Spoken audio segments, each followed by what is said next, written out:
트럼프가 오열하고 있습니다. 미국이 중동 방산 시장에서 퇴출됐기 때문입니다.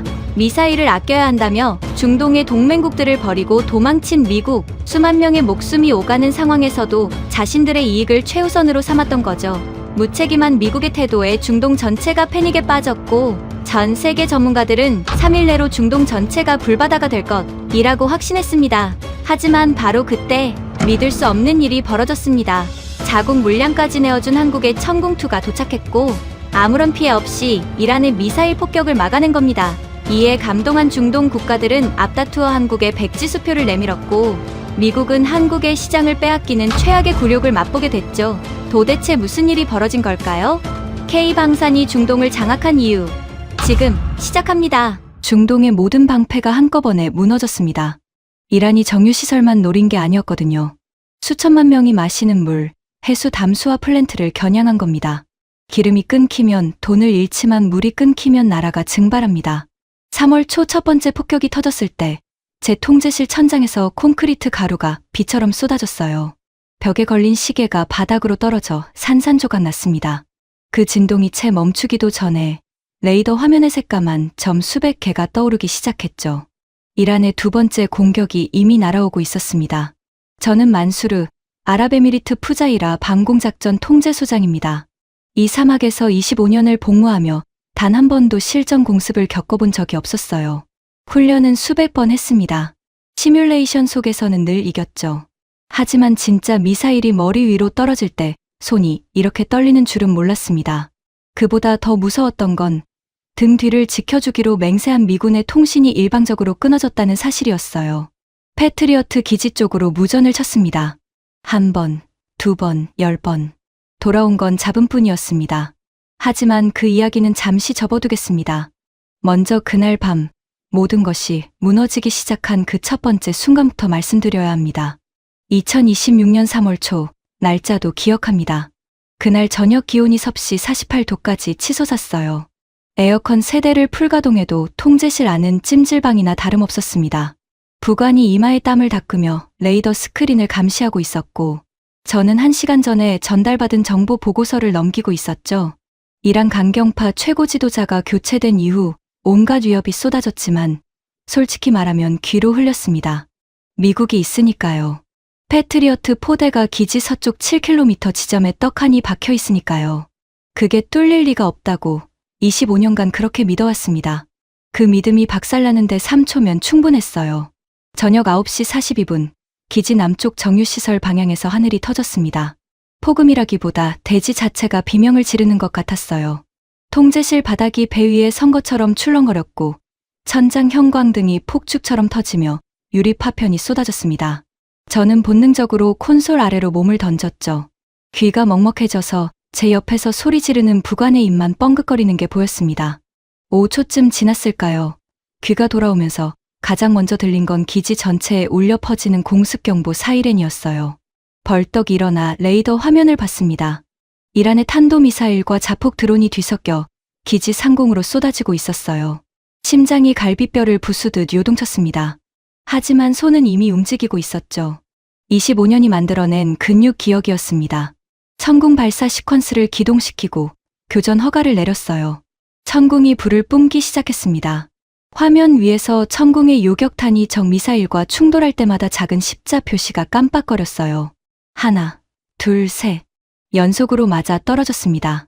부관이 명중률을 복창할 때마다 통제실 안에서 짧은 탄성이 터져 나왔죠. 90%를 넘겼습니다. 92, 94. 마지막 요격탄이 적 드론의 꼬리를 물고 하늘에서 함께 터졌을 때 부관이 떨리는 목소리로 외쳤어요. 96%. 전설적인 숫자였습니다. 통제실 안에서 누군가 알라를 부르짖었고 젊은 병사 하나는 두 손으로 얼굴을 감싸며 주저앉았습니다. 저도 모르게 콘솔을 짚은 손에 힘이 풀렸어요. 하지만 그 안도는 숨 한 번 쉴 틈도 주지 않았습니다. 부관이 비명에 가까운 목소리로 제 이름을 불렀어요. 고개를 돌렸습니다. 부관의 손가락이 가리킨 모니터 한쪽에 붉은 글씨가 박혀 있었습니다. 요격탄 잔여량 0%. 그 숫자가 미친 듯이 깜빡거렸어요. 가슴 한가운데를 망치로 내리치는 것 같았습니다. 방금 전의 승리가 한순간에 제로 변해버렸죠. 총알 없는 총. 방패는 서 있는데 방패를 든 팔이 잘려나간 거나 마찬가지였습니다. 그때 통제실 밖에서 묘한 냄새가 밀려들었어요. 매캐한 기름 냄새에 뭔가 톡 쏘는 화학 약품 냄새가 섞인 한 번도 맡아본 적 없는 악취였습니다. 환기구를 통해 들어온 그 냄새에 병사 2명이 동시에 기침을 쏟아냈죠. 밖을 확인하라고 지시했습니다. 출입구 방폭문을 연 병사가 그 자리에 얼어붙었어요. 하늘에서 새까만 비가 내리고 있었습니다. 정유시설이 불타면서 기름과 유독가스가 뒤섞인 검은 빗줄기가 사막 위를 적시고 있었어요. 숨을 들이마시는 것만으로 폐가 찢어지는 것 같다고 그 병사가 문을 닫으며 헐떡거렸습니다. 바로 그 순간 무전기가 터졌어요. 소장님, 타리크가 쓰러졌습니다. 심장이 멈추는 줄 알았습니다. 타리크, 제 형의 막내 아들. 올해 겨우 8살인 그 녀석이에요. 지난주에 기지 앞에서 축구공을 차다가 제 정강이를 걷어차고는 까르르 웃던 그 아이가 무전 너머의 목소리가 끊기듯 이어졌습니다. 검은 비를 맞았다고 피를 토하며 응급실로 실려갔다고. 수화기를 쥔 손에 힘이 너무 들어가서 손가락 마디가 하얗게 질렸어요. 달려가야 했습니다. 당장 지프를 몰고 병원으로 가야 했습니다. 하지만 제 앞에는 요격탄 잔여량 0%가 찍힌 모니터가 있었고 등 뒤에는 50명의 부하들이 제 명령을 기다리고 있었습니다. 주먹을 콘솔 위에 내리쳤어요. 한 번이 아니라 3번을 연속으로 쳤습니다. 손등 가죽이 찢어지며 피가 배었지만 아프지 않았어요. 타리크의 얼굴이 눈앞에서 사라지지 않았습니다. 그런데 슬퍼할 겨를조차 주어지지 않았습니다. 레이더 화면이 다시 울기 시작했어요. 부관이 의자에서 벌떡 일어나더니 화면에 얼굴을 들이밀었습니다. 제가 뒤에서 내려다봤을 때 등줄기를 타고 찬물이 쏟아지는 것 같았어요. 화면 북쪽에서 검은 점들이 밀려오고 있었습니다. 한두 개가 아니었어요. 수십, 수백 개가 구름처럼 뭉쳐서 남하하고 있었습니다. 이란의 2번째 공격이었어요. 자폭 드론과 탄도미사일이 뒤섞인 첫 번째보다 몇 배는 더 거대한 물량이었습니다.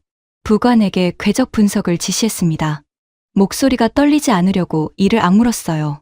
부관이 데이터를 돌리는 동안 통제실 안의 공기가 납덩이처럼 무거워졌습니다.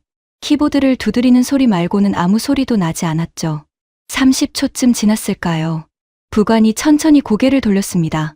그 얼굴에서 핏기가 완전히 빠져 있었어요. 사색이 따로 없었습니다. 부관이 입을 열었을 때 목소리가 갈라져서 첫 마디가 나오지 않았어요. 침을 삼킨 뒤에야 겨우 내뱉었습니다. 타깃이 기지가 아닙니다.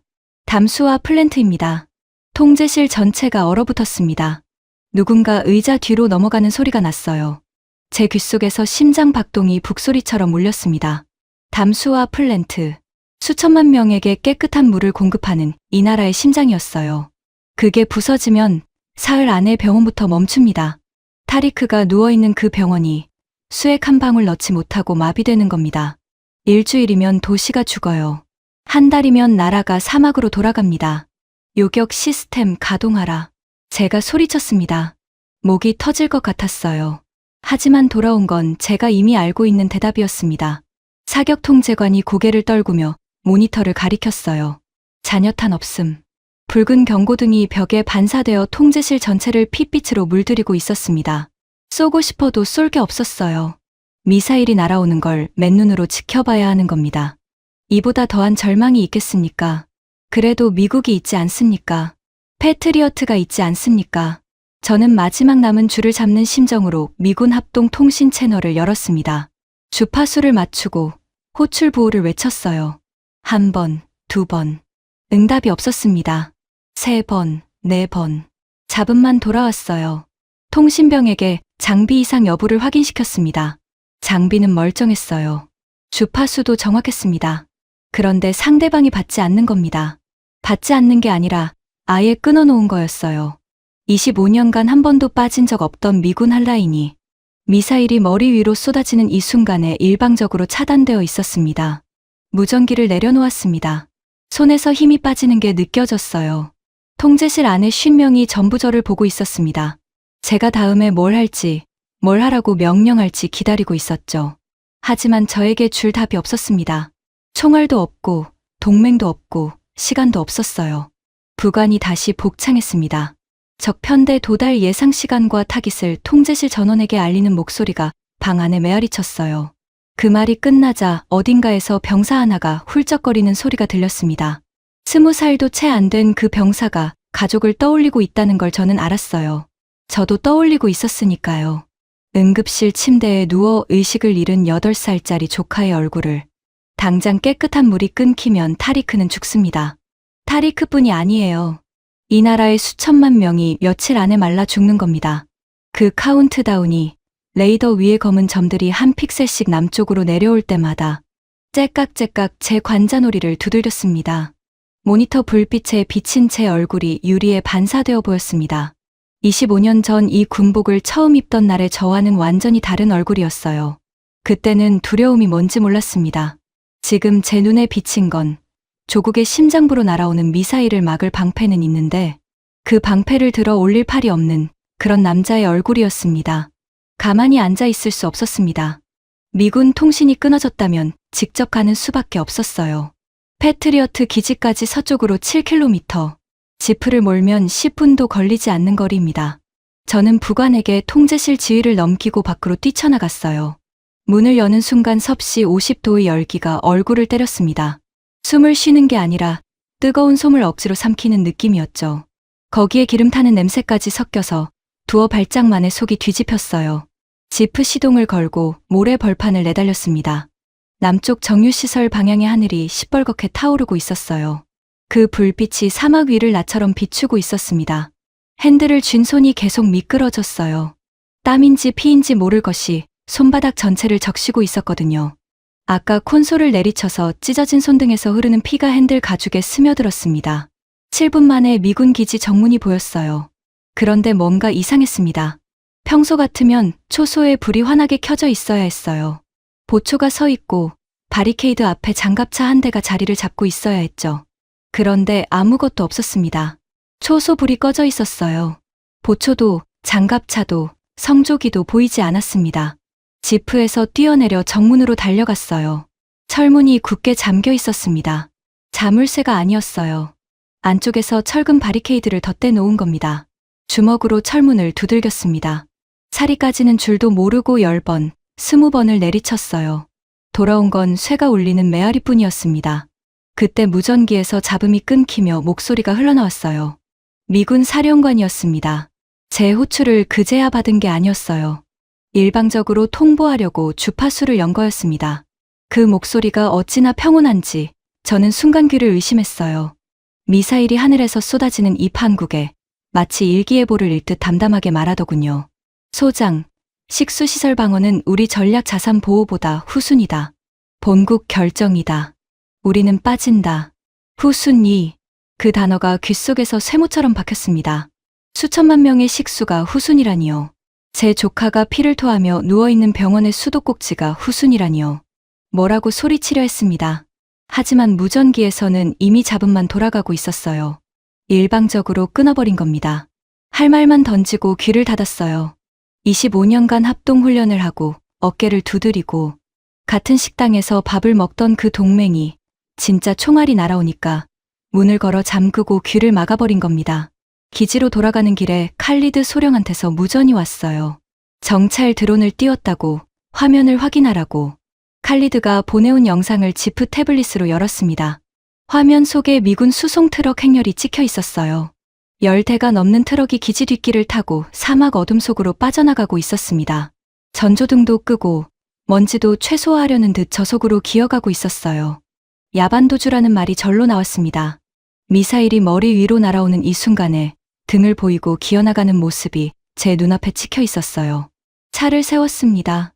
핸들 위에 이마를 박았어요. 한동안 그렇게 가만히 있었습니다. 분노라기보다 뒤통수를 제대로 맞은 멍함이었어요. 그런데 멍하니 앉아있을 여유도 없었습니다. 기지 방향에서 고함이 들려왔거든요. 한두 명이 아니었어요. 여러 사람이 뒤엉켜 소리를 지르는 아수라장의 소음이었습니다. 기지로 돌아오니 VIP 벙커 쪽에서 난리가 나 있었습니다. 유럽 군사고문단이었어요. 프랑스, 독일, 영국에서 파견 온 자칭 전문가들. 평소에는 와인잔을 기울이며 인권과 평화를 부르짖던 양반들이었죠. 그 양반들이 지금 권총을 빼들고 우리 경비병들을 위협하고 있었습니다. 뭘 요구하는 건지 처음에는 파악이 안 됐어요. 가까이 가서야 상황이 보였습니다. 헬기였습니다. 부상자 후송용 헬기. 제 부하들이 전투 중 부상당한 동료를 실어 나르기 위해 대기시켜 놓은 의무 헬기를 이 자들이 빼앗으려 하고 있었어요.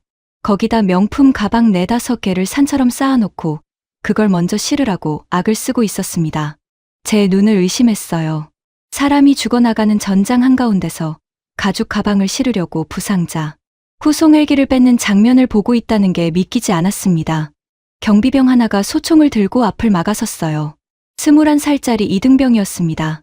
그 젊은 병사의 소총 앞에서 프랑스 고문관이라는 작자가 권총을 들이밀며 내뱉은 말을 저는 절대 잊지 못합니다.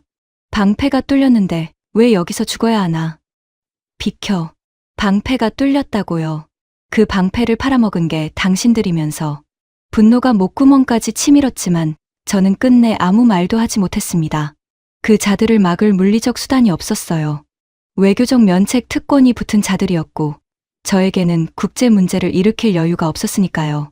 결국 고문단은 부상자 후송 헬기에 가방을 실었습니다. 그리고 그 헬기가 모래바람을 일으키며 떠올랐어요. 우리 부상병들을 사막에 버려둔 채로 제 경비병이 그 21살짜리 이등병이 하늘로 사라지는 헬기를 올려다보며 서 있었습니다. 소총을 든 채 멍하니 서 있는 그 뒷모습이 가슴을 찔렀어요. 저 젊은이한테 뭐라고 설명해야 합니까? 강대국이란 게 원래 이런 거라고, 돈과 이권 앞에서는 동맹 따위 종이장보다 못하다고 그렇게 말해야 합니까? 그 와중에 무전이 또 터졌어요. 병원이었습니다. 첫 번째 폭격의 파편이 외곽 저수조를 관통했다고, 수압이 급격히 떨어지고 있다고, 타리크가 누워있는 중환자실 수도꼭지에서 나오는 물이 점점 가늘어지고 있다는 보고였어요. 눈앞이 아득해졌습니다. 하늘에서는 미사일이 날아오고 땅에서는 물이 말라가고 믿었던 동맹은 가방을 챙겨 도망갔습니다. 기지로 돌아왔을 때 풍경이 달라져 있었어요. 미군이 빠졌다는 소문이 순식간에 퍼진 겁니다. 유럽 고문단이 헬기를 타고 도망쳤다는 사실까지 합쳐지니 기지 전체가 공포에 잠겼죠. 통로를 지나며 봤습니다. 참호 안에서 병사들이 소총을 모래바닥에 내려놓고 있었어요. 하나, 둘이 아니었어요. 여기저기서 철컥, 철컥 소총이 모래 위에 떨어지는 소리가 났습니다. 전의를 상실한 겁니다. 가장 믿었던 강대국들이 가장 먼저 등을 보이고 뛰었으니 우리가 버텨서 뭘 하겠습니까? 그 심정을 모르는 바가 아니었어요.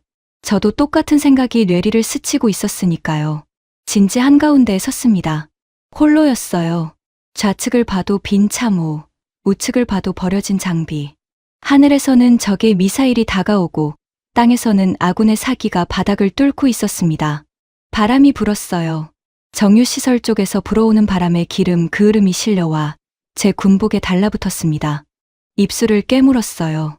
피맛이 났습니다. 아까 미군 기지 철문을 두들기며 까진 주먹을 내려다봤어요. 이 손으로 뭘 할 수 있습니까? 총알도 없고 동맹도 없고 병사들의 눈에서 빛마저 사라졌는데. 하지만 한 가지는 분명했습니다. 여기서 저까지 무너지면 끝이에요. 담수화 플랜트가 부서지고 타리크가 죽고 이 나라가 사막으로 돌아가는 겁니다. 주먹을 쥐었습니다. 터진 입술에서 흐르는 피를 손등으로 훔쳤어요. 이 사막에서 25년을 버텼습니다. 미국이 세워준 방패 뒤에 숨어서가 아니라 이 모래바람 속에서 이를 악물고 견딘 25년이었어요. 방패가 사라졌으면 맨몸으로라도 서야죠. 방법을 찾아야 했습니다. 어디에 있는지는 몰랐지만 반드시 찾아야 했어요. 그때는 미처 몰랐습니다. 그 방법이 이 사막에서 10,000km 떨어진 동쪽 끝의 작은 나라에서 날아오리라는 걸. 통제실로 돌아왔을 때 시계가 자정을 넘기고 있었습니다. 에어컨은 과부하로 이미 2시간 전에 멈춰버렸고 벙커 안은 사우나가 따로 없었어요. 병사들의 군복이 땀으로 짓무르고 있었습니다. 하지만 그 누구도 더위를 호소하지 않았어요. 더위보다 더 견딜 수 없는 게 있었으니까요. 레이더 화면 위에서 한 픽셀씩 남아하는 검은 점들. 그게 도착하면 끝이라는 걸 모두가 알고 있었습니다. 저는 콘솔 앞에 앉아 가능한 모든 통신 채널을 열었어요. 미군은 이미 빠졌고 유럽은 도망쳤고 남은 선택지가 뭐가 있는지 머릿속을 쥐어짜야 했습니다. 이 상황에서 요격탄을 보유하고 있으면서 실제로 보내줄 나라가 몇이나 됩니까? 러시아는 이란 편이고 중국은 구경만 하고 있고 이스라엘은 아랍 국가에 무기를 넘기느니 차라리 불구경을 택할 겁니다. 그때 알-라한 장군에게서 직통 회선이 걸려왔어요. 국방 수뇌부에서 열린 긴급회의 결과를 통보받았습니다. 장군의 목소리가 평소와 달랐어요. 이분은 40년을 군에 몸담은 노장이었습니다. 어떤 상황에서도 목소리 톤 하나 변하지 않는 분이었죠. 그런데 그날 밤 장군의 숨소리가 거칠었어요. 말 사이사이에 침을 삼키는 소리가 무전기 너머로 들렸습니다. 만수르, 한국에 전화했다. 한국, 그 이름이 귀에 들어오는 순간 저는 반사적으로 시선을 발사대 쪽으로 돌렸습니다. 천궁, 대한민국이 만든 그 방공 시스템이 오늘 밤 96%라는 경이적인 숫자를 찍었죠. 무기는 증명됐습니다. 문제는 총알이었어요. 장군이 말을 이었습니다. 외교 관례를 전부 무시하고 한국 국방부에 직통 전화를 걸었다고. 금액은 말하지 마라. 조건도 붙이지 마라. 백지수표를 줄 테니 요격탄만 보내달라고 간청했다고. 그 단어를 쓰더군요. 간청. 알-라한 장군 같은 분이 간청이라는 단어를 입에 올리는 걸 25년 만에 처음 들었습니다. 등줄기가 서늘해졌어요. 장군마저 이 정도로 절박하다면 우리의 상황이 정말 벼랑 끝이라는 뜻이었으니까요. 하지만 솔직히 기대하지 않았습니다. 미국도 빠졌는데 1000km 떨어진 동아시아의 작은 나라가 이 전쟁터에 발을 들이밀 이유가 있겠습니까? 외교적 수사로 유감을 표하고 유엔에 성명서나 하나 내고 그걸로 끝이겠죠. 세상 어디에도 공짜 방패는 없다는 걸 오늘 밤 뼈저리게 배웠으니까요. 그리고 기다림이 시작됐어요. 1시간이 1년처럼 흘렀습니다. 통제실 안에서 할 수 있는 건 레이더 화면을 노려보는 것뿐이었어요. 적 편대는 여전히 남아 중이었고 우리 손에는 빈 발사대만 있었습니다. 병사들이 교대로 쓰러져 잠들었다 깨기를 반복했어요. 잠이라기보다 기절에 가까웠죠. 탈진한 몸이 더는 버티지 못하고 스스로 꺼지는 겁니다. 저는 잠이 오지 않았어요.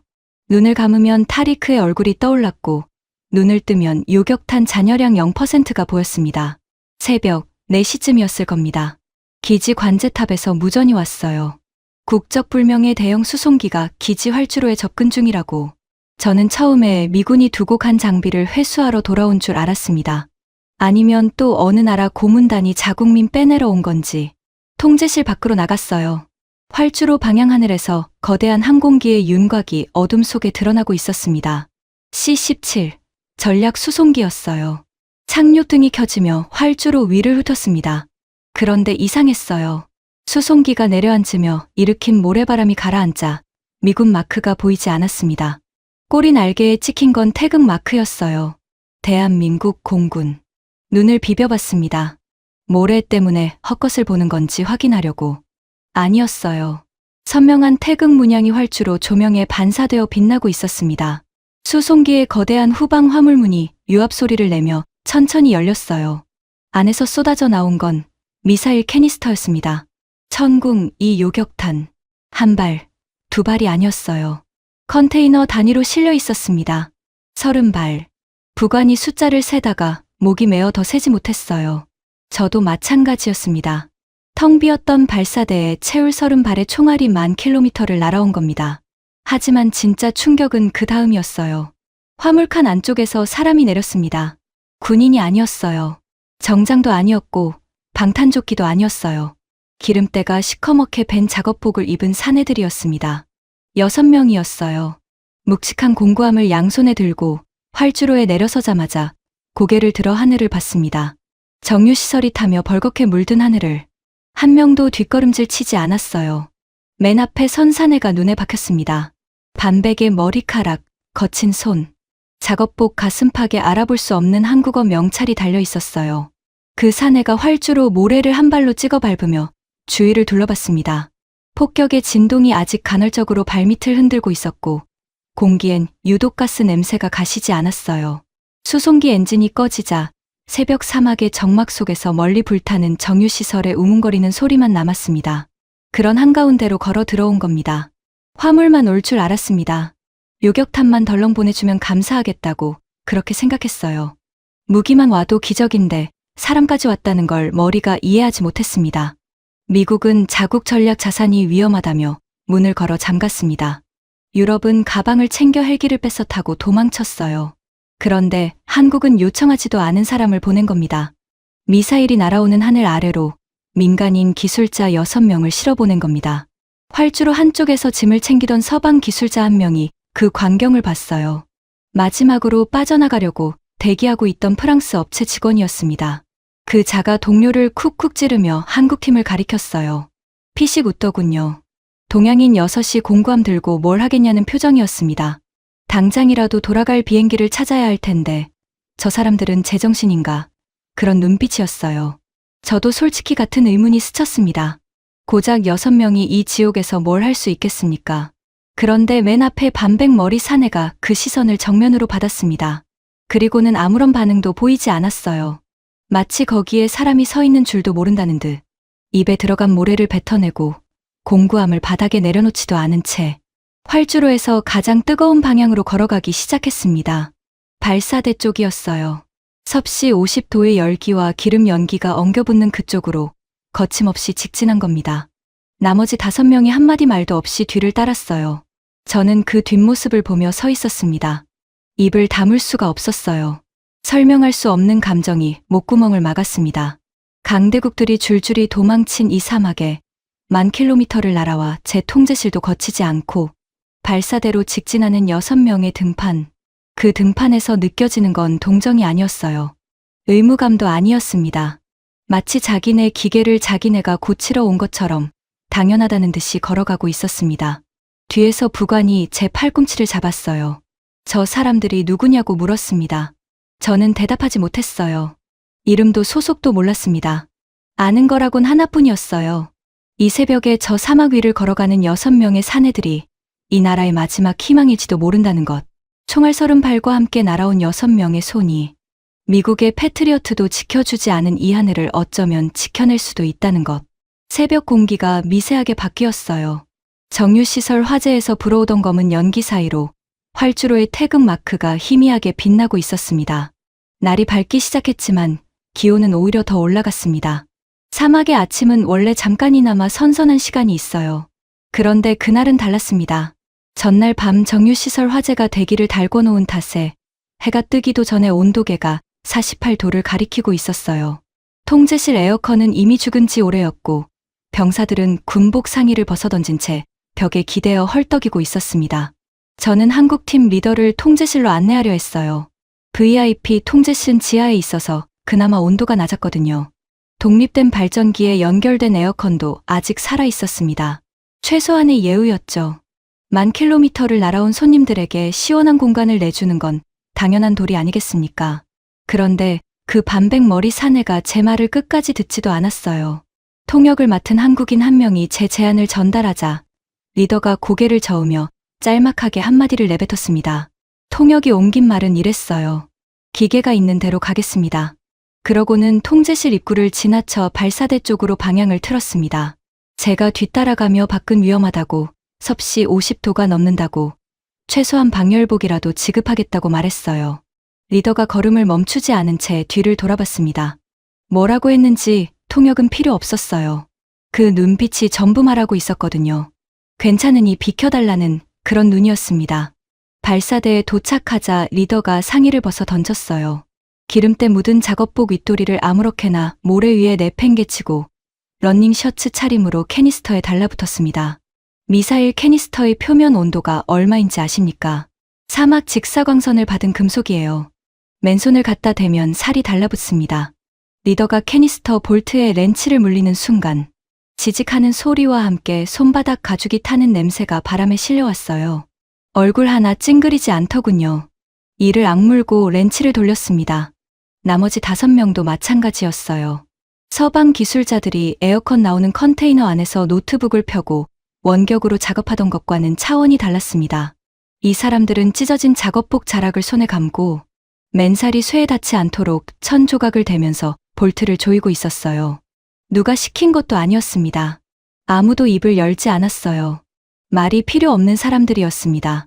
각자 자기 위치를 알고 자기 할 일을 알고 그냥 하는 겁니다. 체격이 좋은 한국인 하나가 제 시선을 끌었어요. 레이더 장비 쪽에 달라붙어 배관을 점검하고 있었는데 쇳덩이를 다루는 손놀림이 예사롭지 않았습니다. 넉넉한 덩치에 사람 좋게 생긴 인상이었지만 장비 앞에 서자 눈빛이 완전히 달라졌어요. 호랑이라는 표현이 과하지 않았습니다. 그리고 제일 날렵한 최고의 한국인이 한 가지 기막힌 짓을 했어요. 생수병을 칼로 반을 잘라 컵을 만들더니 어디서 구했는지 얼음 조각을 띄우고 갈색 가루를 풀어 넣었습니다. 커피였어요. 한국식 인스턴트 커피. 달짝지근한 냄새가 사막 열기 속에서 묘하게 퍼졌죠. 그걸 들고 발사대 주변에서 탈진해 있던 제 병사들한테 하나씩 건넨 겁니다. 제 병사 하나가 그 생수병 컵을 받아 들고 멍하니 쳐다봤어요. 적국도 아니고 아군도 아닌 말도 통하지 않는 동양인이 건네는 커피를 한 모금 마시더니 그 병사의 표정이 변했습니다. 눈가가 풀어지면서 뭐라고 아랍어로 중얼거렸어요. 고맙다는 말이었을 겁니다. 그 장면을 보며 저는 깨달았어요. 이 사람들은 기계만 고치러 온 게 아니구나. 이 사막에 뭔가 다른 걸 들고 온 거구나. 작업은 속도가 붙었습니다. 하지만 문제가 하나 더 있었어요. 칼리드 소령이었습니다. 칼리드는 처음부터 한국팀을 못마땅하게 여겼어요. 영국 샌더스트에서 유학한 엘리트였고 미군 시스템에 대한 맹신이 뼛속까지 박혀 있었습니다. 항상 미군이 준 영문 매뉴얼 태블릿을 끼고 살았죠. 한국팀이 발사대에 달라붙어 작업하는 걸 팔짱을 끼고 지켜보다가 저한테 와서 대놓고 말했어요. 소장님, 미국 데이터링크 없이는 이 시스템 반쪽짜리입니다. 저 사람들이 볼트를 아무리 조여봤자 레이더가 제대로 작동하지 않으면 소용없어요. 틀린 말은 아니었습니다. 미군이 빠지면서 데이터링크가 끊겼고 천국 레이더는 독자 운용 모드로 전환된 상태였어요. 성능이 떨어진다는 건 사실이었죠. 하지만 칼리드의 말투에는 기술적 우려 이상의 것이 담겨 있었습니다. 될 리가 없다는 이미 결론을 내린 자의 냉소였어요. 그런데 바로 그때 한국팀 리더가 테스트 가동을 시작했습니다. 발사대에서 캐니스터 장착을 마치고 레이더 시스템 전체를 돌려본 거예요. 화면에 주변 공역 탐색 결과가 뜨기 시작했습니다.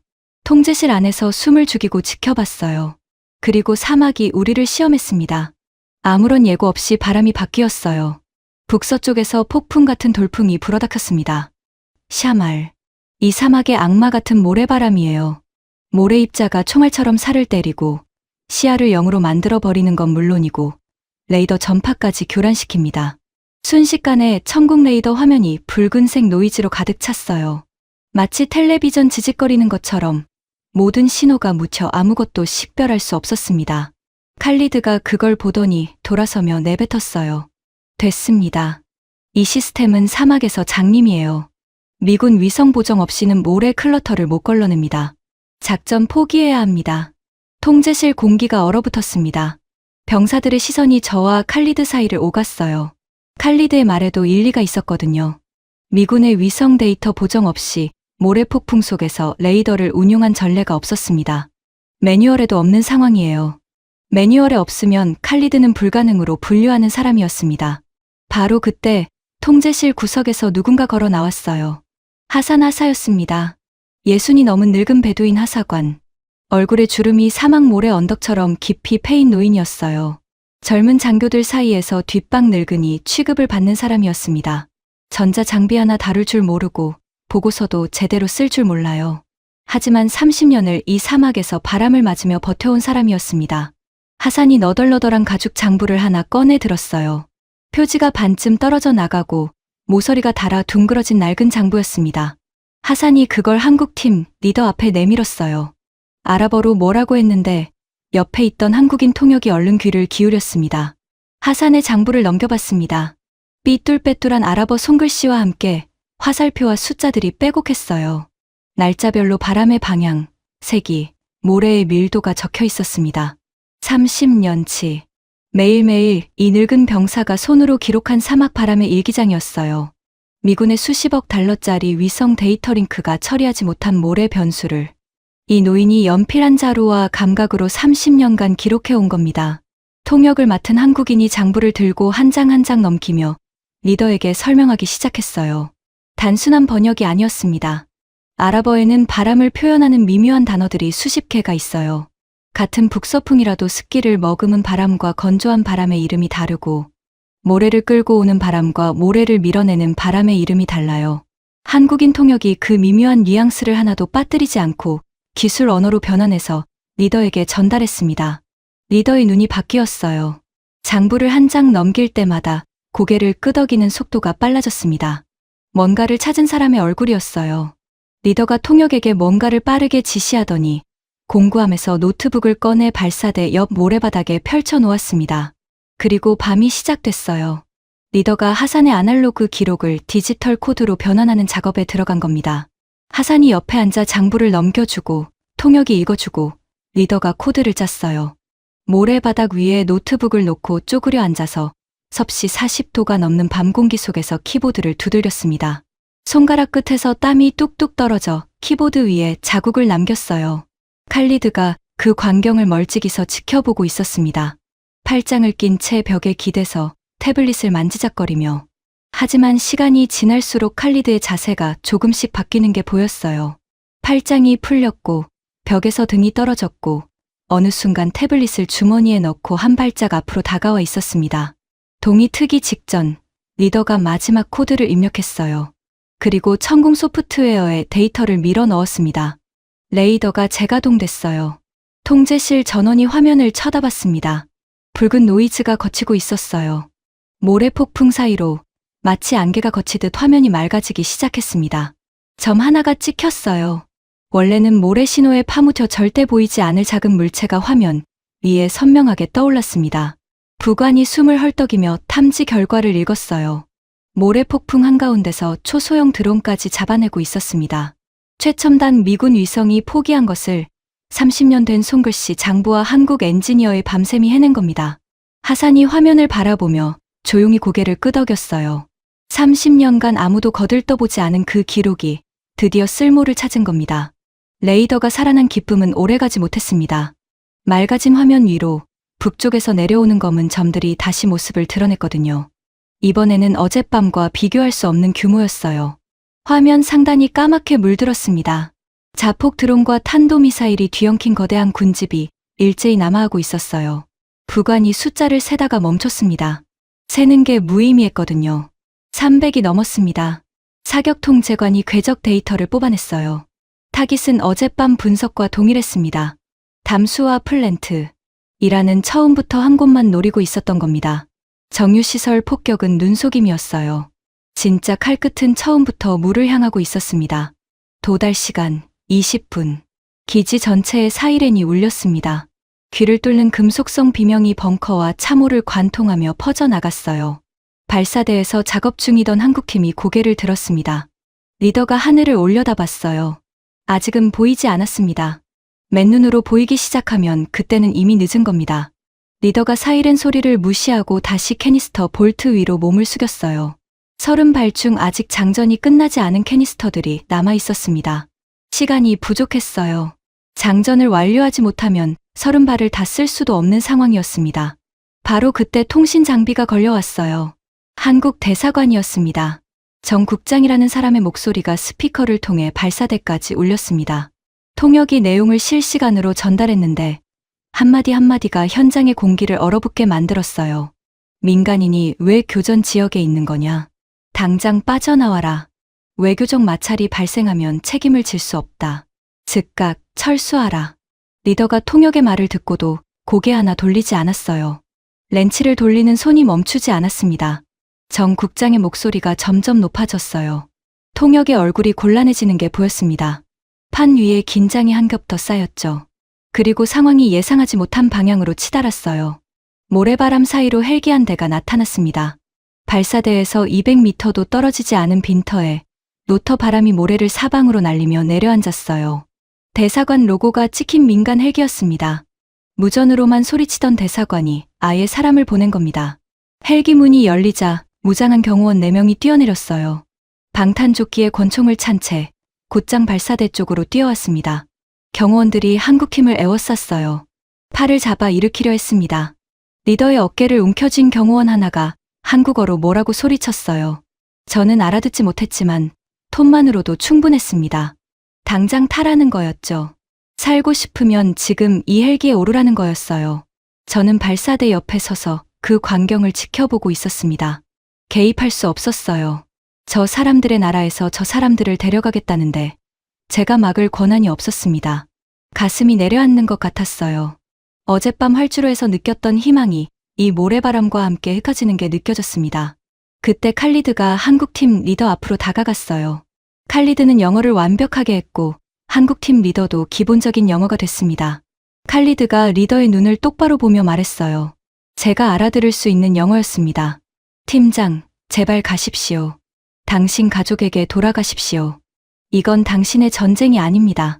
칼리드의 목소리가 떨리고 있었어요. 그 냉소주의자, 한국 장비를 깡통이라 부르던 그 엘리트의 눈이 충혈되어 있었습니다. 미군 매뉴얼을 맹신하는 자존심 대신 진심 어린 걱정이 그 얼굴에 드러나 있었어요. 칼리드가 리더의 등을 밀었습니다. 헬기 쪽으로요. 가라고. 살라고. 리더가 멈췄어요. 처음으로 손에서 렌치를 내려놓았습니다. 천천히 몸을 일으켜 세웠어요. 그리고 두 곳을 번갈아 봤습니다. 아직 장전이 끝나지 않은 발사대. 그리고 제 눈을 똑바로 들여다봤어요. 사막의 열기 사이로 우리 시선이 마주쳤습니다. 저는 아무 말도 하지 않았어요. 할 수 없었습니다. 가지 말라고 부탁할 자격이 없었거든요.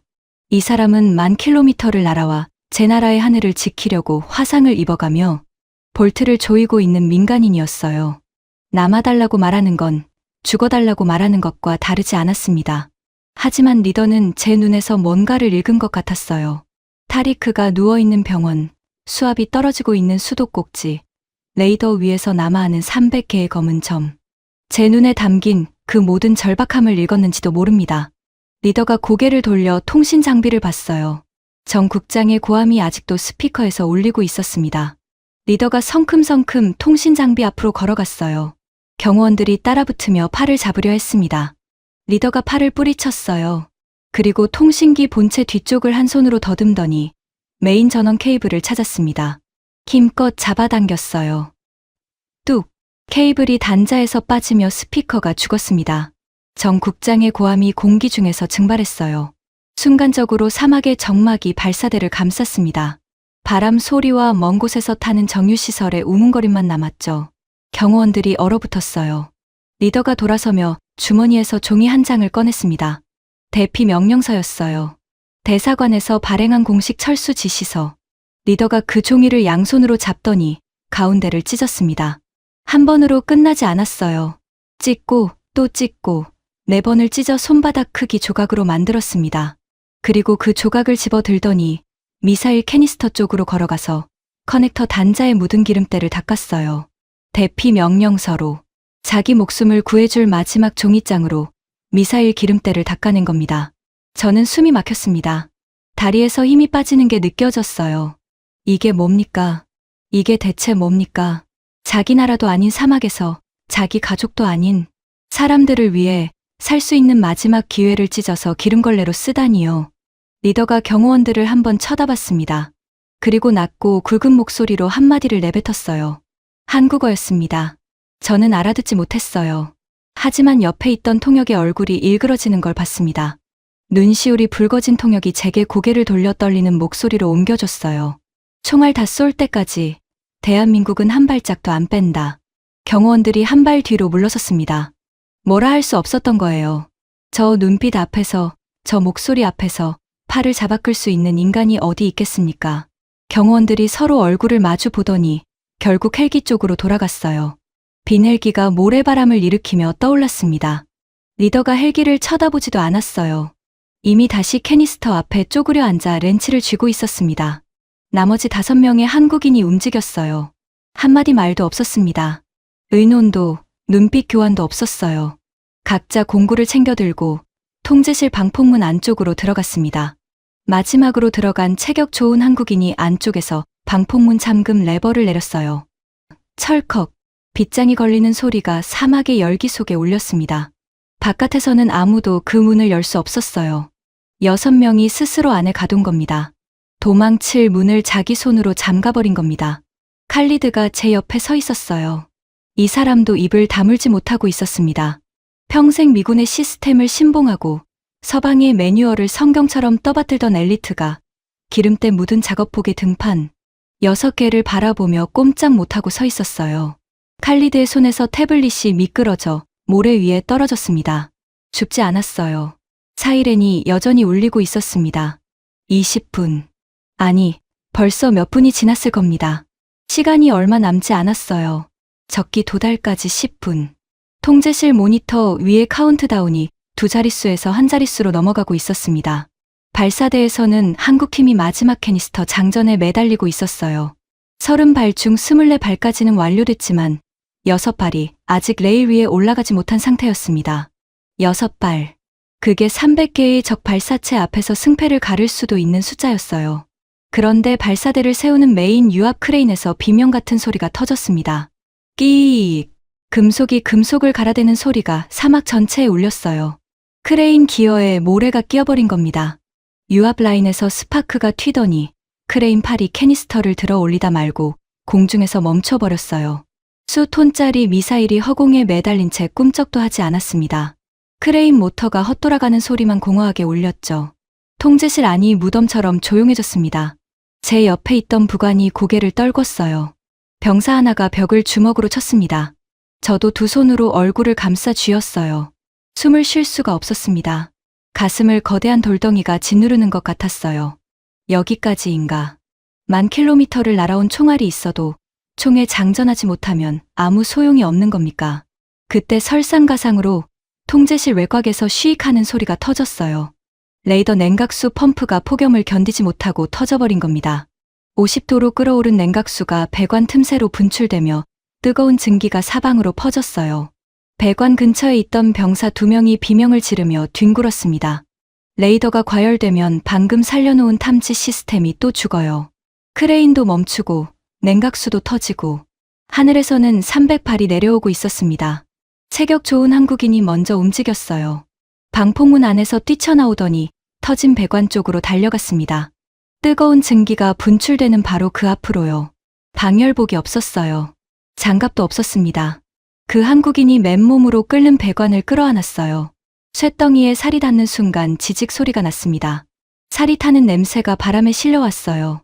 그런데 놓지 않았습니다. 이를 악물고 배관을 붙잡은 채 다른 손으로 공구함에서 용접봉을 꺼내 물었어요. 배관을 한쪽 팔뚝으로 누르고 한쪽 손으로 용접기를 잡아 불꽃을 튀겼습니다. 팔 한쪽 살이 시뻘겋게 익어가는 걸 제가 봤어요. 그런데 그 사람의 표정은 변하지 않았습니다. 이를 악문 채 용접 불꽃에 집중하고 있었어요. 마치 고통이란 게 아예 존재하지 않는 사람처럼. 3분이 걸렸습니다. 용접이 끝나자 증기가 멎었어요.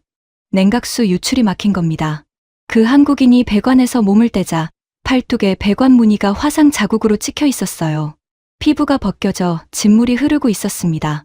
그런데 그 사람이 한 일이 뭔지 아십니까? 옆에 있던 생수를 팔뚝 위에 끼얹고 아무 일도 없었다는 듯이 공구함을 집어들고 발사대 쪽으로 되돌아간 겁니다. 그 사이 발사대에서는 리더가 결정을 내리고 있었어요. 멈춰 선 크레인을 노려보다가 뒤를 돌아보며 소리쳤습니다. 통역이 옮겨졌어요. 크레인 버려. 손으로 밀어. 손으로 밀어. 수톤짜리 미사일 캐니스터를 사람 힘으로 레일 위에 올리겠다는 겁니다. 매뉴얼에는 존재하지 않는 방법이었어요. 어떤 교범에도 어떤 시뮬레이션에도 없는 짓이었습니다. 미사일 캐니스터의 수동 장전. 기계가 하도록 설계된 일을 맨손으로 하겠다는 거예요. 한국인 6명이 캐니스터 레일에 달라붙었습니다. 어깨와 등을 쇠에 밀착시키고 발로 모래를 디뎠어요. 리더가 한국어로 구령을 외쳤습니다. 하나, 둘, 셋. 6명이 동시에 밀었어요. 전투와 밑창이 모래에 미끄러졌습니다. 캐니스터는 꿈쩍도 하지 않았어요. 다시. 하나, 둘, 셋. 또 미끄러졌습니다. 모래가 발밑에서 파도처럼 밀려나갔어요. 캐니스터는 1cm도 움직이지 않았습니다. 리더가 허리를 숙인 채 헐떡거렸어요. 6명의 얼굴이 시뻘겋게 달아올라 있었습니다. 물리적으로 불가능한 건지도 몰랐어요. 인간의 근력으로 밀 수 있는 무게가 아니었으니까요. 그때 뒤에서 쇠가 바닥에 떨어지는 소리가 났어요. 돌아봤습니다. 칼리드였습니다. 칼리드가 서 있었어요. 그 손에 들려 있어야 할 미군 매뉴얼 태블릿이 모래 위에 나뒹굴고 있었습니다. 칼리드가 그걸 내던진 거예요. 영국에서 배운 이론, 미국에서 받은 교범, 그 모든 체계와 원칙을 모래바닥에 패대기 친 거였습니다. 칼리드의 입에서 고함이 터졌어요. 알라우 아크바르, 밀어라. 칼리드가 캐니스터에 몸을 박았습니다. 가장 먼저요. 깨끗한 군복에 흙 묻히기를 극도로 싫어하던 그 엘리트가 군복 가슴팍제로 쇠에 부딪혔어요. 그 고함이 발사대를 넘어 참호까지 울려 퍼졌습니다. 먼저 뛰어온 건 만수르, 접니다. 제가 캐니스터의 어깨를 박았어요. 소장이 뭘 하는 거냐고 부관이 소리쳤지만 들리지 않았습니다. 그 다음은 병사들이었어요. 참호에서 소총을 내려놓았던 그 병사들이 하나둘 뛰어나왔습니다. 10명, 20명, 30명, 50명 가까운 병사들이 캐니스터로 달려들었어요. 짐승처럼 달려들었습니다. 한국어 구령과 아랍어 구령이 뒤섞였어요. 하나, 둘, 셋, 과 얄라. 동시에 터졌습니다. 산에 수십 명의 핏대가 솟구치고 전투화가 모래를 파고들고 어깨와 등이 쇠에 밀착되어 비명을 질렀어요. 캐니스터가 움직였습니다. 1cm, 5cm, 쇠가 레일 위를 긁는 소리가 사막에 울렸어요. 다시, 얄라, 하나 둘 셋, 30cm, 50cm, 칼리드의 군복 어깨가 찢어져 피가 배어 나왔습니다. 리더의 전투화 밑창이 뜯겨져 맨발이 모래에 닿았어요. 그래도 멈추지 않았습니다. 아무도 멈추지 않았어요. 철컥, 캐니스터가 장전 레일 끝에 맞물리는 소리가 났어요. 한 발 장전 완료. 환호가 터졌습니다. 하지만 리더가 바로 소리쳤어요. 다음, 나머지 5발이 남아 있었습니다. 돌아서서 다시 달라붙었어요. 또, 그리고 또, 시간이 얼마나 흘렀는지 모릅니다. 7분이었을 수도 있고 8분이었을 수도 있어요. 5번째 캐니스터가 레일에 맞물렸을 때 부관이 통제실에서 뛰어나와 하늘을 가리켰습니다. 육안으로 보였어요. 북쪽 수평선 위에 작은 점들이 나타나기 시작했습니다. 적 드론 편대의 선두가 시야에 들어온 겁니다. 마지막 한 발이 남았어요. 30번째 캐니스터. 리더가 이미 레일에 몸을 밀착시키고 있었습니다. 칼리드가 옆에 붙었고 제가 그 옆에 섰어요. 병사들이 빈틈없이 달라붙었습니다. 리더가 마지막 구령을 외쳤어요. 목이 찢어지는 소리였습니다. 온 힘을 다해 밀었어요. 등뼈가 부러지는 줄 알았습니다. 눈앞이 하얘졌어요. 팔이 후들거리고 무릎이 꺾이려 했습니다. 그래도 밀었어요.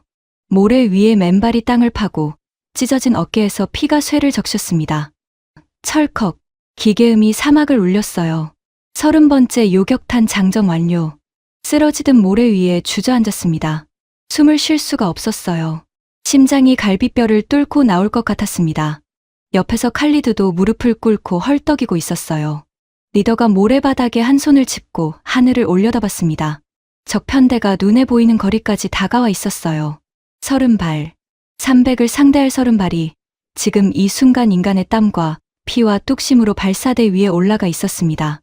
리더가 모래바닥에서 몸을 일으켰습니다. 비틀거렸어요. 하지만 곧 2발로 섰습니다. 통제실로 향하는 리더의 뒷모습을 보며 저도 일어났어요. 무릎이 후들거렸지만 걸었습니다. 지금 주저앉을 시간이 없었어요. 통제실 방폭문을 열고 들어서자 레이더 화면이 눈에 박혔습니다. 북쪽에서 밀려오는 검은 점들이 화면 절반을 뒤덮고 있었어요. 하산의 장부 데이터를 먹인 천국 레이더가 모래폭풍 사이로 하나하나를 또렷이 잡아내고 있었습니다. 자폭 드론과 탄도미사일이 뒤섞인 거대한 군집이 담수와 플랜트를 향해 수직으로 곤두박질치기 시작했어요. 리더가 사격 콘솔 앞에 섰습니다. 밤새 볼트를 조이고 캐니스터를 맨손으로 밀어 올린 그 손으로 발사 패널을 짚었어요. 손가락 마디가 퉁퉁 부어 있었고 손등 가죽이 벗겨져 진물이 흘렀습니다. 리더가 저를 돌아봤어요. 눈빛에 한마디가 담겨 있었습니다. 쏘겠다는 눈이었어요. 제가 고개를 끄덕였습니다. 더 이상 말은 필요 없었어요. 리더의 주먹이 발사 버튼 위로 올라갔습니다. 잠깐의 정적이었어요. 통제실 안의 모든 숨소리가 멈췄습니다. 그리고 리더가 버튼을 내리쳤어요. 부수듯이 온 체중을 실어서 통제실 바닥이 들썩였습니다. 발사대 방향에서 대지를 찢는 굉음이 연속으로 터졌어요. 창문 틈으로 빛이 쏟아졌습니다. 낮이었어요. 한밤중인데 대낮이 된 거예요. 천궁의 요격탄이 거대한 화염꼬리를 끌며 사막의 밤하늘을 수직으로 갈랐습니다. 한 발, 두 발, 세 발. 쉴 틈 없이 연속으로 솟구쳤어요. 발사대에서 뿜어져 나오는 화염이 너무 밝아서 제 그림자가 통제실 뒷벽에 선명하게 찍혔습니다. 하늘에서 첫 번째 충돌이 터졌어요. 섬광과 함께 적 미사일 하나가 산산조각 나며 파편이 불꽃처럼 흩어졌습니다. 두 번째, 세 번째. 밤하늘이 불꽃 놀이장처럼 번쩍였어요. 레이더 화면 위에서 검은 점이 하나씩 사라졌습니다. 부관이 요격 성공을 복창할 때마다 통제실 안에서 짧은 탄성이 새어나왔어요. 그때 세상이 뒤집혔습니다. 적의 미사일 하나가 기지 외곽에 떨어졌어요. 직격은 아니었지만 충격파가 끔찍했습니다. 통제실 전체가 폭탄 안에 들어간 것처럼 흔들렸어요. 천장에서 콘크리트 덩어리가 떨어졌고 콘솔 위의 모니터 2대가 바닥으로 날아갔습니다. 저는 벽에 등을 부딪히며 나자빠졌어요. 귀에서 삐 하는 이명이 울렸습니다. 그리고 가장 무서운 일이 벌어졌어요. 레이더 화면이 꺼졌습니다. 모니터만 꺼진 게 아니었어요. 통제실 전체에 불이 나갔습니다. 비상등마저 깜빡이 죽었어요. 기지 메인 전력이 끊어진 겁니다. 충격파가 변전 시설을 날려버렸어요. 칠흑 같은 어둠 속에서 병사들의 거친 숨소리만 들렸습니다. 눈이 멀었어요. 레이더가 죽으면 요격탄이 아무리 남아 있어도 소용없습니다. 적이 어디 있는지 모르는데 어디로 쏘겠습니까? 천궁은 눈 없이는 싸울 수 없는 시스템이에요. 방금 전까지 하늘을 수놓던 요격의 불꽃이 멈춘다는 뜻이었습니다. 아직 발사되지 않은 요격탄들이 발사대 위에서 무용지물로 앉아 있었어요. 어둠 속에서 제가 소리쳤습니다. 보조 전력을 돌려라. 발전기를 가동하라. 하지만 돌아온 대답은 절망적이었어요. 보조 발전기도 충격파에 회로가 나갔다고. 복구에 최소 20분이 필요하다고. 20분. 적 편대가 담수화 플랜트에 도달하기까지 남은 시간보다 긴 시간이었습니다. 바로 그 순간 통제실 밖에서 엔진 소리가 들렸어요. 지프나 장갑차 소리가 아니었습니다. 훨씬 크고 거친 디젤 트럭의 엔진이었어요. 소리가 점점 가까워졌습니다. 가까워지는 정도가 아니라 돌진하고 있었어요. 쾅! 엄청난 충돌음과 함께 통제실 외벽이 진동했습니다. 밖에서 뭔가 들이받은 거예요. 병사들이 비명을 질렀어요. 적의 공격인 줄 알았습니다. 하지만 아니었어요. 날렵한 체구의 한국인이었습니다. 정비 트럭을 몰고 온 거예요. 철조망을 들이받으며 통제실 외벽까지 돌진한 겁니다. 트럭 범퍼가 찌그러지고 보닛에서 연기가 피어올랐지만 그 한국인은 이미 운전석에서 뛰어내리고 있었어요.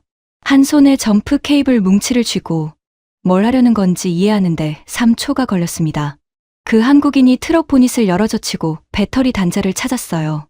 점프 케이블 한쪽을 트럭 배터리에 물리고 다른 한쪽 끝을 들고 레이더 외부 전력 단자를 향해 뛰었습니다. 트럭 배터리를 레이더에 직결시키겠다는 거예요. 교범에도 없고 설계 사양에도 없는 짓이었습니다. 전압이 안 맞으면 레이더 기판이 통째로 타버릴 수도 있었어요. 하지만 그런 계산을 할 여유가 없었죠. 케이블이 레이더 단자에 물렸습니다. 스파크가 튀었어요.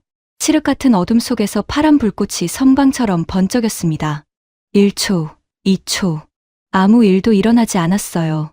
심장이 바닥으로 가라앉는 것 같았습니다. 3초. 모니터 하나가 깜빡였어요. 4초. 레이더 화면이 살아났습니다. 희미하게, 불안정하게, 하지만 분명히 살아났어요. 화면 위로 적 편대의 위치가 다시 떠올랐습니다. 통제실에서 환호가 아니라 비명에 가까운 소리가 터졌어요. 리더가 즉각 사격 시퀀스를 재개했습니다. 천궁이 다시 불을 뿜기 시작했어요.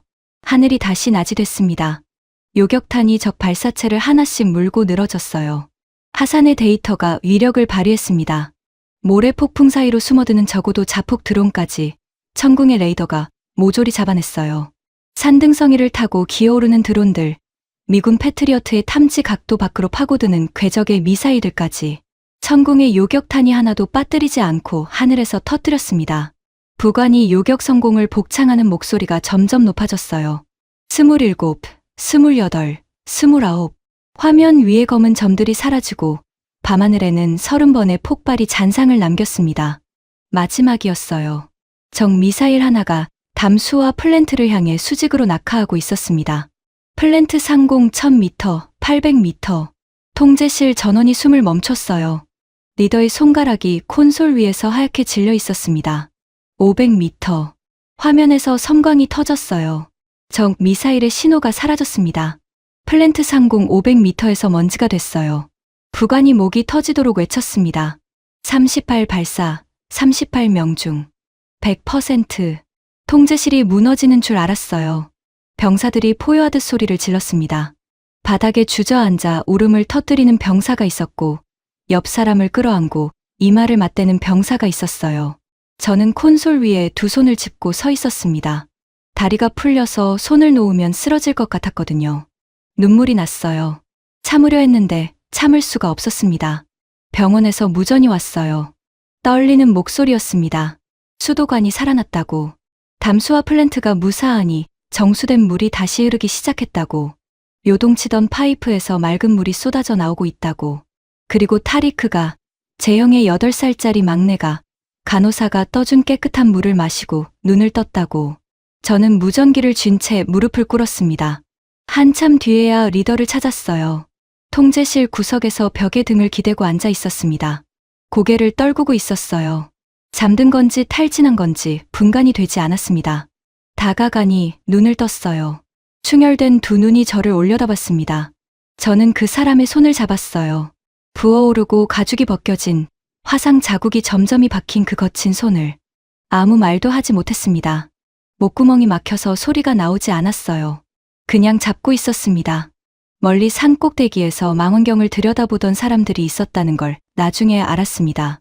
사우디와 카타르 군사 특사단이었어요. 학살극을 예상하고 지켜보고 있었다더군요.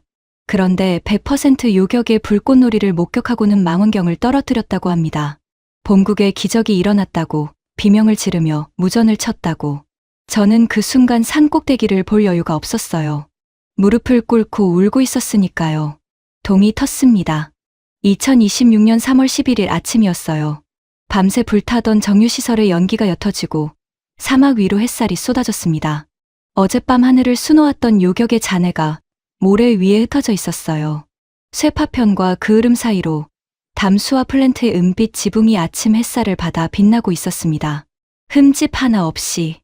그 광경을 보는 순간 밤새 버텨온 긴장이 한꺼번에 풀리는 게 느껴졌어요. 살았구나. 진짜로 살아남은 거구나. 기지 전체가 탈진한 상태였습니다. 병사들이 참호벽에 기대어 잠들어 있었고 발사대 주변에는 밤새 맨손으로 캐니스터를 밀어 올렸던 사내들이 모래 위에 널브러져 있었어요. 군복과 작업복이 뒤섞여 있었습니다.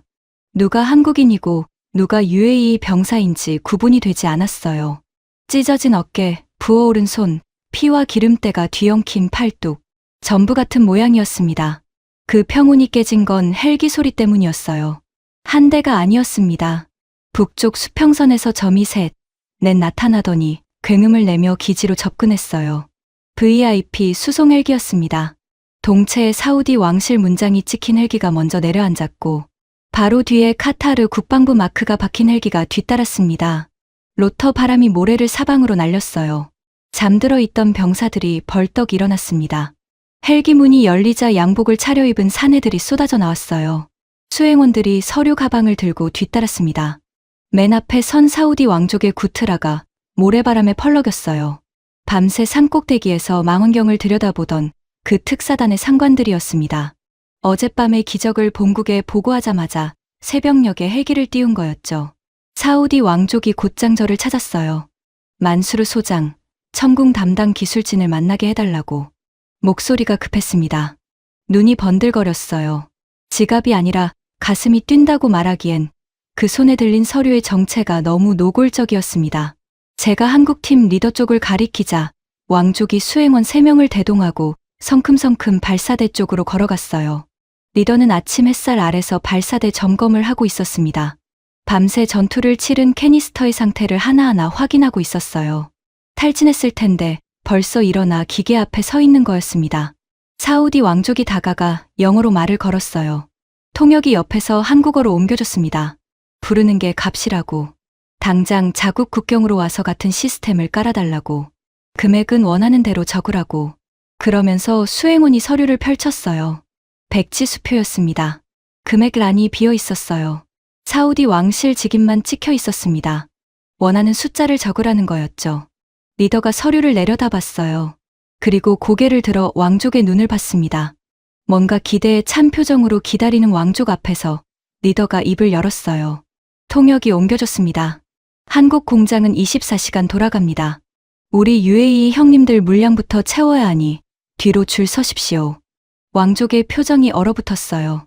수행원들이 서로 얼굴을 마주 봤습니다. 사우디 왕실의 백지 수표를 들이밀었는데 줄을 서라는 말을 들은 거예요.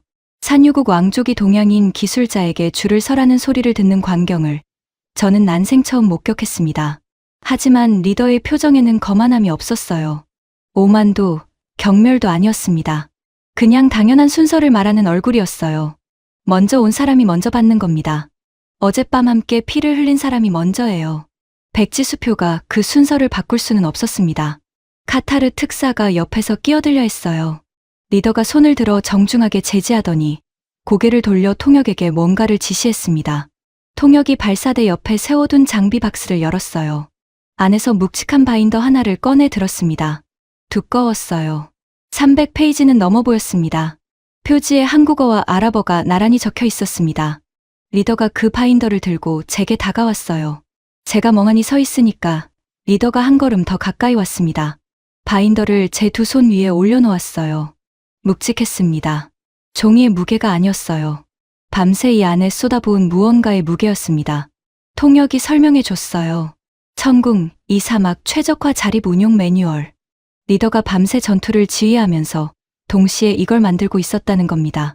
하산의 30년치 기록을 바탕으로 모래 폭풍된 코드를 정리하고 현지 병사들이 스스로 레이더를 보정할 수 있는 절차를 문서화한 거예요. 통역을 맡은 한국인이 아랍어로 번역을 달았고 하산이 사막 관련 용어를 감수했다고 셋이 밤새 만든 겁니다. 요격탄이 하늘을 가르는 그 와중에 제 손이 떨렸어요. 바인더를 쥔 손가락에서 힘이 빠지는 게 느껴졌습니다. 무기를 판 게 아니었어요. 이 사람들은 무기를 쓰는 법을 남기고 간 겁니다. 우리가 스스로 하늘을 지킬 수 있도록, 다시는 강대국의 통신이 끊어질 때 무릎 꿇지 않아도 되도록. 리더가 제 눈을 보며 말했어요. 통역이 옮겨졌습니다.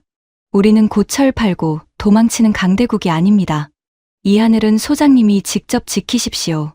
목이 막혔습니다. 대답을 하려 했는데 소리가 나오지 않았어요. 입술을 깨물었습니다.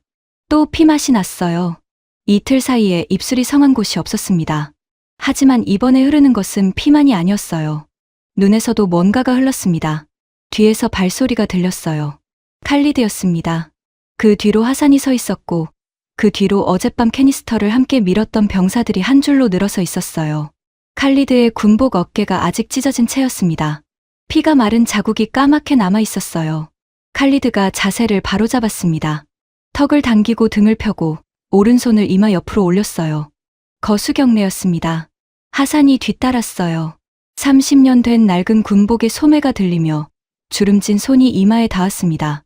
그 뒤로 병사들이 하나씩 손을 올렸어요. 10명, 20명, 50명.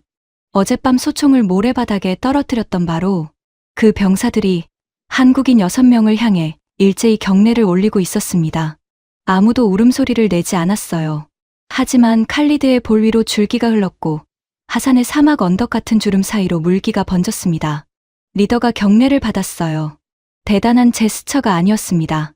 고개를 한번 숙였어요. 깊이. 그리고 다시 들었습니다. 그게 전부였어요. 하지만 그 고개 숙임 하나에 담긴 것이 어떤 연설보다 무거웠습니다. 오후에 알 라하얀 장군이 국영 방송에 출연했습니다. 기지에 설치된 텔레비전으로 병사들과 함께 봤어요. 장군의 얼굴이 클로즈업 됐을 때 40년. 군 복무 동안 한 번도 흔들리지 않던 그 목소리가 떨리고 있었습니다. 장군이 카메라를 똑바로 보며 말했어요. 돈으로 산 무기는 떠나지만 피를 나눈 형제의 방패는 영원하다. 대한민국은 아랍에미리트의 제1혈맹이다. 통제실 안에서 박수가 터졌습니다. 병사들이 서로 끌어안았어요. 저는 바인더를 가슴에 안은 채 텔레비전을 봤습니다. 화면 속 장군의 뒤로 사막의 하늘이 펼쳐져 있었어요. 맑았습니다. 어젯밤 308의 미사일이 날아오던 그 하늘이 구름 한 점 없이 푸르렀어요. 저녁 무렵 한국힘이 짐을 꾸렸습니다. 수송기가 다시 왔어요. 왔을 때와 같은 C-17이었습니다. 리더가 공구함을 들고 활주로를 걸어갔어요. 나머지 5명이 뒤를 따랐습니다. 왔을 때처럼 말이 없었어요. 수송기 화물문 앞에서 리더가 한 번 뒤를 돌아봤습니다. 발사대 쪽을요. 자기가 밤새 볼트를 조이고 맨손으로 밀어 올리고 땀과 피를 쏟아부은 그 발사대를 오래 보지는 않았어요. 고개를 돌리고 화물칸에 올라탔습니다. 수송기가 활주로를 달리기 시작했어요. 엔진 굉음이 사막을 울렸습니다. 기체가 떠올랐어요. 모래바람을 뚫고 상승하는 꼬리 날개에 태극마크가 석양빛을 받아 붉게 물들었습니다. 저는 활주로 끝에 서서 그 비행기가 점이 될 때까지 바라봤어요.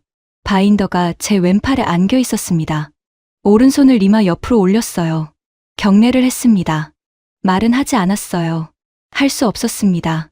그냥 사라져가는 태극마크를 향해 터져나오는 것을 꾹 삼키며 오른손을 이마에 붙이고 서 있었습니다. 해가 졌어요. 사막 위로 별이 떠오르기 시작했습니다. 하산이 늘 읽던 그 별들이었어요. 활주로에 혼자 남은 저는 별이 하나둘 켜지는 하늘을 올려다보며 생각했습니다. 이 하늘은 이제 우리가 지킵니다. 지금까지 대한민국의 감동을 전하는 감동윤아였습니다. 대한민국의 기적 같은 이야기 다음에 또 들려드리겠습니다. 선배님들, 좋은 하루 되세요.